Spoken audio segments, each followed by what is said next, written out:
오늘 말씀의 시작은 예수님께서 12제자를 부르시고 그들에게 능력을 나눠주는 장면입니다. 예수님은 제자들에게 귀신들을 제어하고 병 고치는 능력을 주십니다. 또 귀신에게 명령할 수 있는 특별한 권위도 나눠주십니다. 이 절을 보면 하나님 나라를 전파하며 아픈 자를 치유하고 고치시는 능력도 허락하십니다. 사람의 믿음은 쉽게 생기지 않기 때문입니다. 눈에 보이는 치유, 기적이 있을 때 하나님의 살아계심을 알 수 있습니다. 그래서 예수님은 몸과 마음의 아픈 자들을 치유할 수 있는 영적 권위를 제자들에게 나누십니다. 제자니까 그럴 수 있습니다. 그런데 3절은 참 재밌는 말씀을 하십니다. 너희가 하나님의 일을 감당하기 위해 길을 떠날 때 아무것도 챙기지 마라. 지팡이나 배낭, 먹을 것들을 따로 챙기지 말고 돈도 많이 갖고 가지 말라고 합니다. 이유가 무엇일까요? 3절 처음을 보면 여행을 위하여 라고 말합니다. 제자의 삶은 여행과 같습니다. 여행은 이사와 다릅니다. 여행은 갔다 옵니다. 오래 머물지 않습니다. 제자란 이 땅을 살아갈 때 평생 영원히 하는 것처럼 살지 않습니다.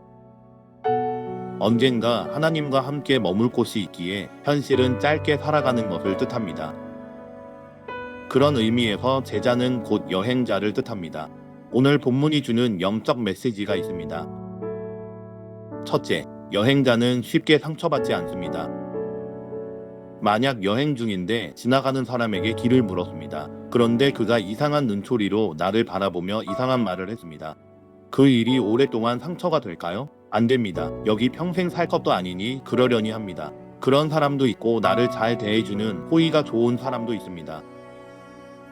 누구든지 너희를 영접하지 아니하거든 그 성에서 떠날 때에 너희 발에서 먼지를 떨어버려 그들에게 증거를 삼으라 하시니.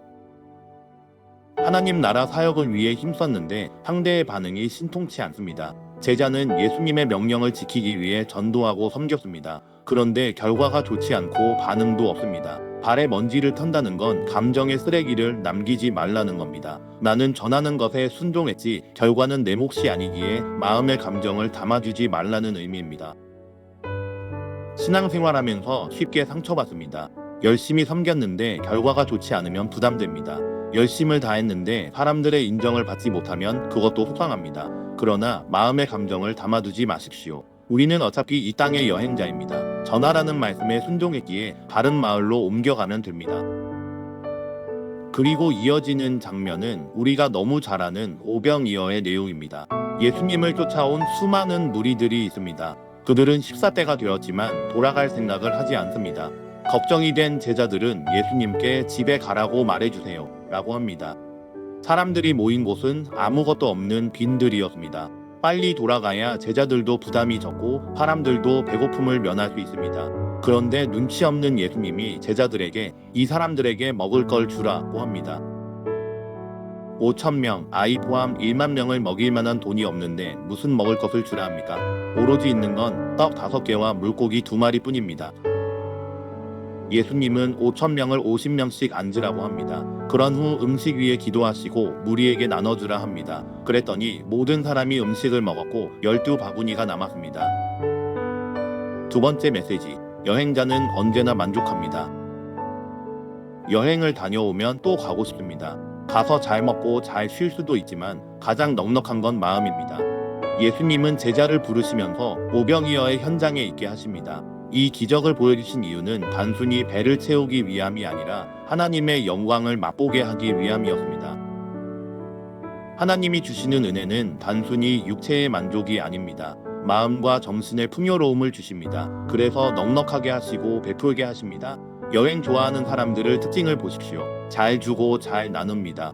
여행 갈 때 명품백 들고 가지 않습니다. 튼튼한 가방을 메고 사람들을 만나며 먹을 것을 나누고 차를 나눠 탑니다. 마음이 넉넉해집니다.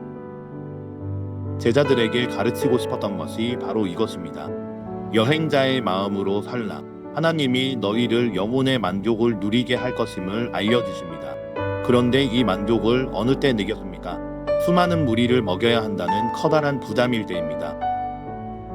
때로는 우리가 감당해야 하는 사명이 우리를 부담스럽게 합니다. 하지만 그 사명은 나를 고갈시키는 것이 아니라 오히려 나를 채우고 하나님의 영광을 맛보게 하는 통로입니다.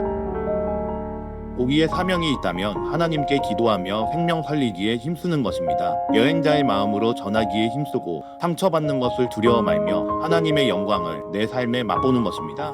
성도 여러분, 새벽에 이 말씀을 통해 주님의 권세를 붙들고 나아갑시다. 우리의 작은 순종이 오병이어 공급을 부릅니다. 너희가 먹을 것을 주라는 부르심에 응답합시다.